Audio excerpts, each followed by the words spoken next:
வந்து திமுகவுக்கு போட்டியே எந்த கட்சியை நீங்க பாக்குறீங்க? இப்ப வந்து அதிமுக வந்து திமுகவுக்கு போட்டியே இல்ல, தாவேகா தான் அப்படின்ற மாதிரி சொல்லிட்டு இருக்காங்க.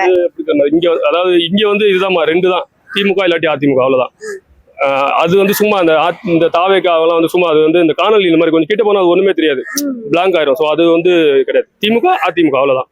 கிரவுண்ட் லெவல்ல வந்து பாத்தீங்கன்னா பூத் கமிட்டில இருந்து பிஎல்ஏ டு பிஎல்ஓ வரைக்குமே கிரவுண்ட் லெவல் பாலிடிக்ஸ் வந்து அவங்க ரெண்டு பேர் தான் பிளேயர்ஸ். தாவேக்கெல்லாம் சும்மா அந்த அப்பப்போ வருவாங்கல்ல, அந்த மாதிரி இந்த இப்போ திருவிழாலாம் இது போடுவாங்க, அதாவது கட் அவுட்லாம் வைப்பாங்க, அது திருவிழா முதல்ல தூக்கி போட்டுவாங்க, அந்த மாதிரி தான். அது ஒன்றும் பெரிய இஷ்யூ கிடையாது. ஸ்டாலினுக்கு போட்டியே இல்லைம்மா. டிவிக்கெல்லாம் வந்து நேற்று ஒரு மனு தாக்கல் பண்ணி தான் நாங்கள் பார்த்தோம், நியூஸில் தான் பார்த்தோம். அவர் மனு தாக்கல் பண்ணிக்கிறாரு. அவர் ஒரு லீடருன்றாரு. தான் பொண்டாட்டியை விட்டார், பொண்ணும் விட்டார், பிள்ளையே விட்டார். அவர் வந்து எப்படி நம்ம நாட்டை பார்ப்பார். ரெண்டாவது என்னன்னாக்கா, அவருடைய சம்பாதிச்ச சொத்து மொத்தையும் அவர் பேர்லேயே எழுதி வச்சுக்கிறாரு.